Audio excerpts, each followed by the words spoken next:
I mean, there's one there. So people often forget about the You cameras carry that a are. tracking device in your pocket. Oh yeah, Oh, yeah.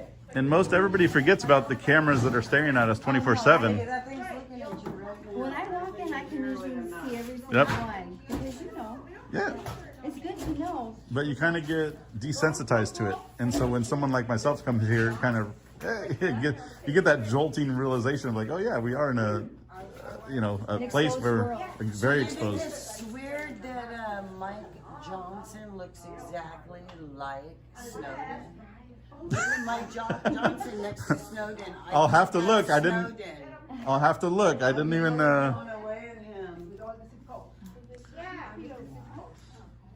He was telling us all we didn't want to listen.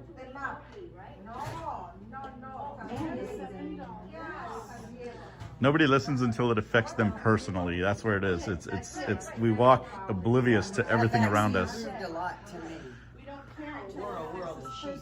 Oh my gosh, and how many people have just fallen off the edge. Absolutely. That's why I beat to my own drum. I'm all about living life to the fullest. I don't care what the belief is that you have in religion. You're only guaranteed one time here. You got to make the best of it. And there's moments where you forget and you kind of just get in that mundane, and then all of a sudden that year's gone and the next year's gone. And the best What way, have you done?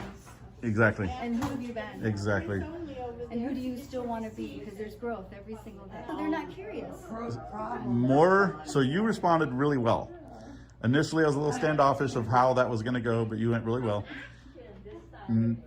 90% of the people that do decide to ask me a question, it comes off very condescending, very already upset. They've already made up their mind. So no matter what answers I give to them, Right. they're already pissed off. So there's nothing I can say, which is why I give very vague answers. It's probably a good thing. So, which sometimes makes somebody more irritated, but I've been doing this long enough that the more information I'm providing and the more condescending they're being, it doesn't fix anything. They've already judged you. Exactly. So when people make contact with somebody, they've already almost always, and very rarely it happens, but very rarely changed their mind during the conversation. So, Because they've already been. yep, they already made a decision, and it doesn't help when the postal workers are over there talking nasty about us and saying things to the customers, and then that riles everybody else up. And so I've had more situations go crazy because of a postal worker than any of the customers